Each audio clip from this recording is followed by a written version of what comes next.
Boker Tov, nous sommes le 25 avril 2021. C'est l'heure du premier journal d'information en direct de Jérusalem sur Radio Kalita.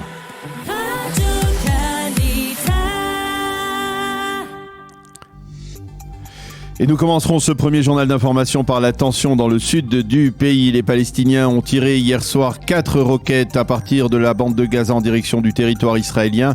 Il n'y a pas eu de blessés ni de dégâts. Le Dôme de fer a intercepté une roquette qui était au-dessus de Sderot. Les 2 autres roquettes sont tombées en territoire palestinien. Une 3e autre a explosé près de la barrière de sécurité sans faire donc de dégâts ni de blessés. Ces 4 roquettes se rajoutent aux 36 qui ont été tirées par les Palestiniens de Gaza dans la nuit de vendredi à samedi.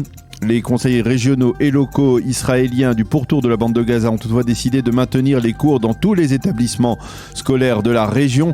Le ministre de la Défense, Benny Gantz, a déclaré hier soir que si le calme ne revenait pas dans le sud du pays, la bande de Gaza sera durement touchée civilement, économiquement et sur le plan sécuritaire, a dit le ministre de la Défense. De son côté, une source au sein des organisations terroristes palestiniennes à partir de Gaza a déclaré que si la tension à Jérusalem se poursuivait, la dégradation de la situation restera, se maintiendra et même se poursuivra dans la bande de Gaza.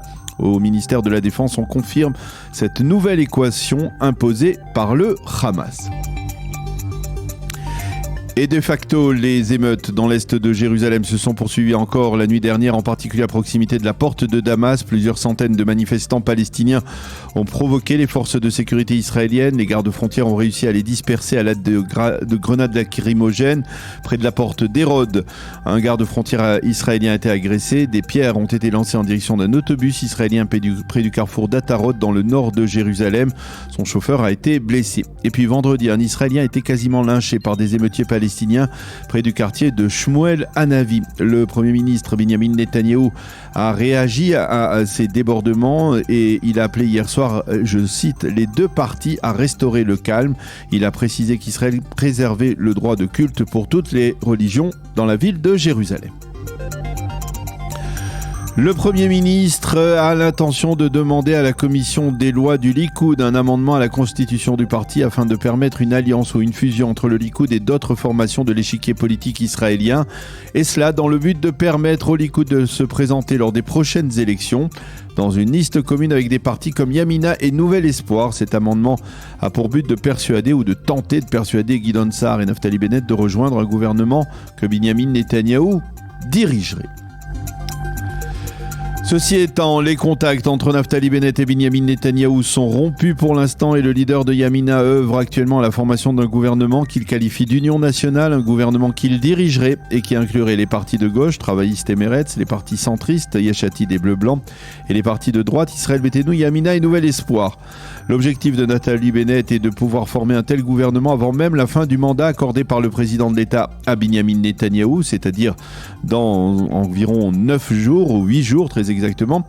Au sein des partis orthodoxes, on met en garde Naftali Bennett afin qu'il n'envisage pas de confier à Avigdor Lieberman, Yvette le Terrible, dans la bouche des dirigeants Haredim, le puissant ministère des Finances. Sinon, dit-on dans le milieu orthodoxe, il entrera dans l'histoire d'Israël comme celui qui détruira le monde de la Torah et de la tradition juive. Cependant, Yair Lapid, lui, œuvre afin qu'il soit lui-même désigné par le président de l'État, Reuven Rivlin, pour former la prochaine coalition. Et Yair Lapid s'est entretenu en ce sens avec les responsables de la liste arabe unifiée. En raison de la tension sécuritaire à Jérusalem et dans le sud du pays, le chef d'état-major de Tsahal, le général Aviv Kochavi, a reporté la visite importante qu'il devait effectuer à partir d'aujourd'hui aux États-Unis pour débattre des dangers d'un retour à un accord entre les puissances occidentales et l'Iran dans le dossier nucléaire. Mais le chef du Mossad Yossi Cohen et le conseiller à la sécurité nationale Meir Ben Shabbat, eux, ont maintenu leur séjour. Ils s'entretiendront donc dès ce début de semaine avec les principaux responsables sécuritaires américains. Ils leur demanderont d'augmenter le contrôle des sites nucléaires iraniens et suggéreront aux Américains de ne lever les sanctions contre l'Iran qu'en échange d'un arrêt des violations par le régime des mollahs. Et puis en marge, un développement diplomatique qui nous vient d'Azerbaïdjan. Les autorités azéries ont déclaré qu'elles étaient prêtes à organiser une rencontre au sommet de réconciliation entre Tayyip Erdogan et Benjamin Netanyahou. Et puis nous terminerons ce premier journal d'information en rappelant l'exceptionnelle journée de mobilisation en France et en Israël pour protester contre le verdict de la Cour de cassation qui a rendu pénalement irresponsable l'assassin de Sarah Halimi Zichrono Livracha, avec des manifestations donc de protestation contre ce verdict à Paris, dans les grandes villes de France, mais aussi en Israël, à Tel Aviv devant l'ambassade de France, Rehov Yarkon, et à Jérusalem dans le parc de l'Indépendance. C'est cet après-midi, donc un peu partout, donc à travers le pays. C'est la fin de ce premier journal d'information.